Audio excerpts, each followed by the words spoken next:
What is up, everybody? It's Animac here for AnimeUproar, and today I will be breaking down the latest madness of the Boku no Hero story, including the complete collapse of the Hero Society, Deku potentially getting yet another mysterious power-up, and the strong possibility that Endeavor, the current #1 pro hero, may be on his way out. Since the very beginning of the Boku no Hero manga, we knew that this was the story of how Deku became the greatest hero.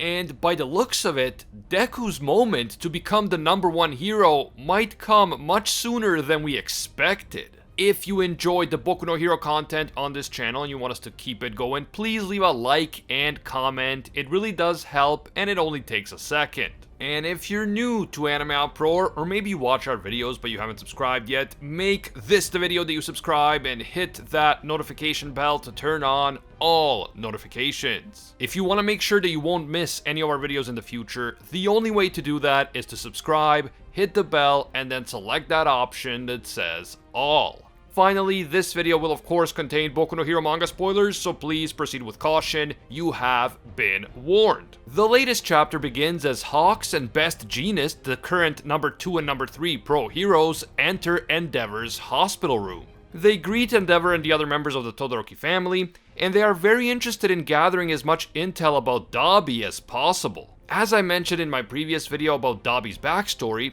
we still don't know how a young Toya managed to survive that fire, or how he came to be the villain known as Dabi. That is the final missing piece of the Dabi backstory, and Hawks and Best Jeanist want to hunt down that exact piece of information. How did Toya survive, and how did he become a villain known as Dabi about a decade later?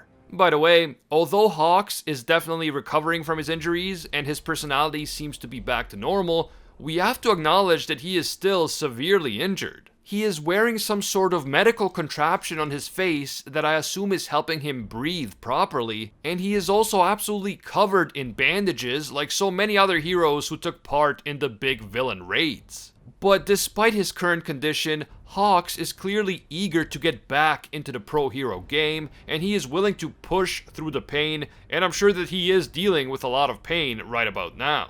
When she sees how injured Hawks is, Rei prostrates herself on the floor and begs him for forgiveness for what her son has done. But Hawks tells her that there is no need to apologize, and he is clearly uncomfortable with having someone apologizing to him in this way. Jeanist quickly runs up to Rei and he helps her up from the floor. This Rei apologizing moment was brief, and it certainly isn't super significant in the grand scheme of things, but I decided to mention it here because it does really show how guilty she feels about Dabi's actions. We can only imagine how any mother would feel knowing that her son became a mass murdering villain because she failed to put him on the right path before it was too late. This is truly tragic for Rei, especially when we consider everything else that she has been through over the course of her life and her marriage to Endeavor. When Hawks learns that it was not Dabi but Rei who scarred Shoto's face, it reminds him of his own difficult childhood, and all of that makes him truly respect Shoto.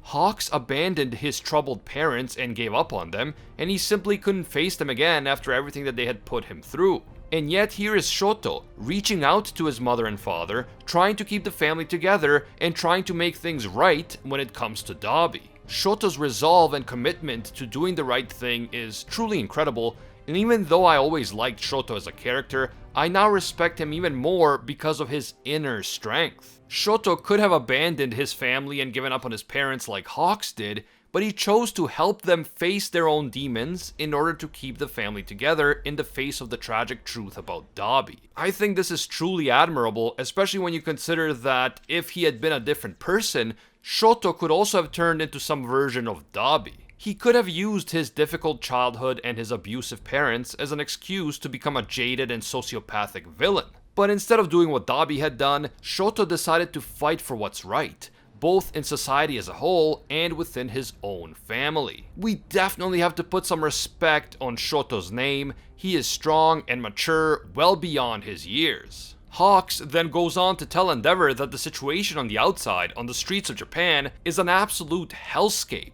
The heroes have been unable to locate Shigaraki, Dabi, Toga, Spinner, Skeptic, and like 132 other members of the Liberation Front. This means that they are all on the loose and plotting who knows what, and obviously this makes the general public very nervous.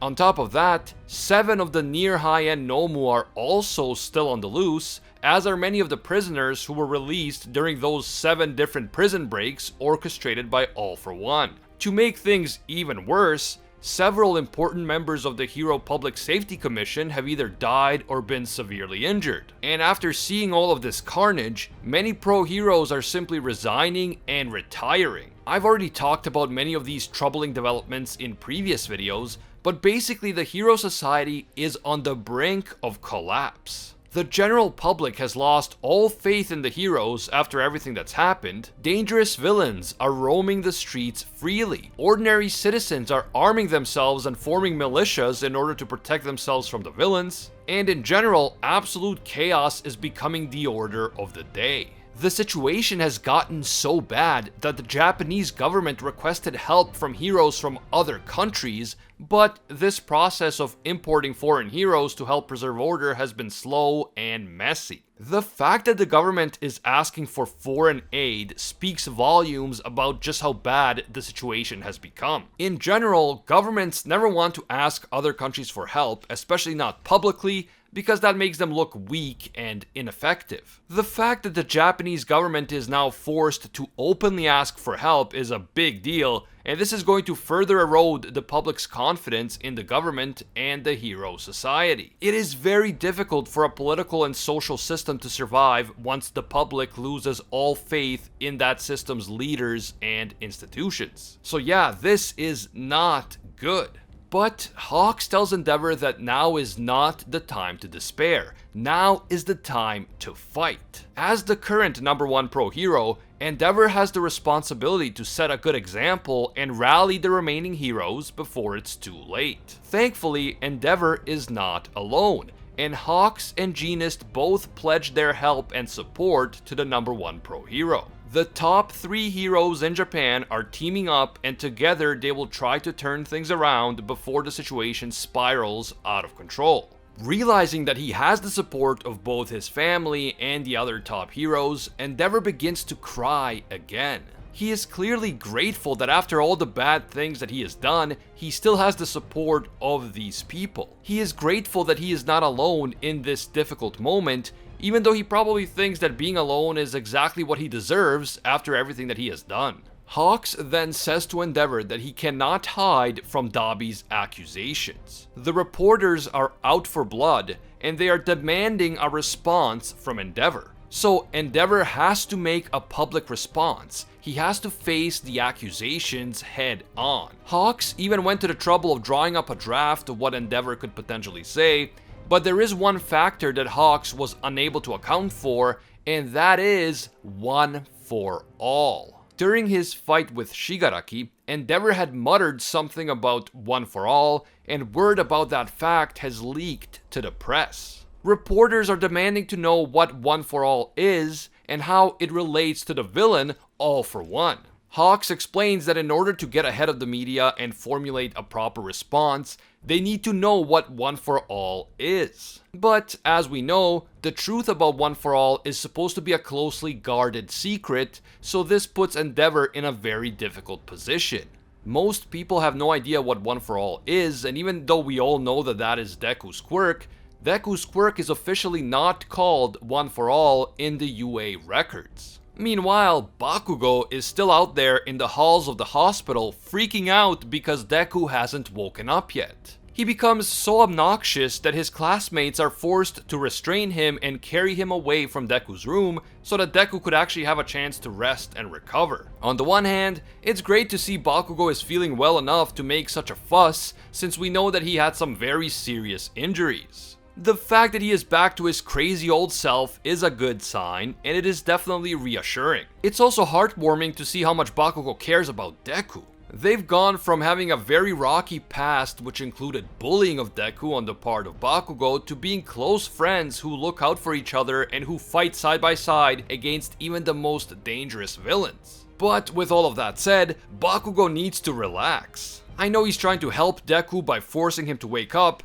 but dude, you're in a hospital and you still have serious injuries yourself. Try to chill out for like 5 minutes. We then also learned that Tokoyami and Kaminari have already been discharged from the hospital, so that means they are both fine, which is awesome. Hawks and Best Jeanist then show up outside of Deku's room with the intention of speaking to Deku directly. But Ida is there and he tells them that All Might is in the room with Deku and he requested to be alone with him for now. Inside the room itself, All Might is still sitting by Deku's side and holding his hand. All Might can feel that something is happening inside of Deku. Something is happening with his quirk. And Deku appears to be talking to the previous holders of One for All in this very moment. But what exactly does this mean? Is Deku about to unlock yet another quirk? Is he going to learn something important about One for All and its origins? I'm sure that the coming chapters are going to answer this question,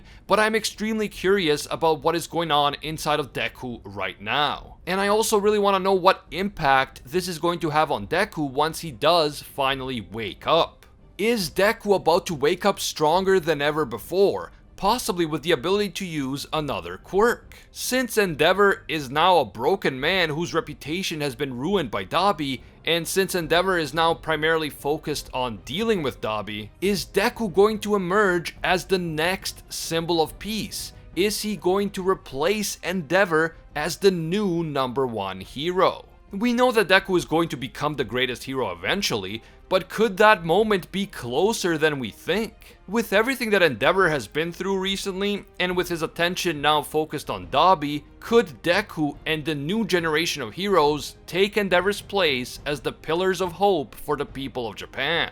I mean, if you think about it, the older heroes have lost the trust of the people. All Might was beloved, but he retired. Endeavor has been exposed by Dabi, and he also failed to prevent the villains from destabilizing society. And don't even get me started on all of those heroes who are resigning and retiring.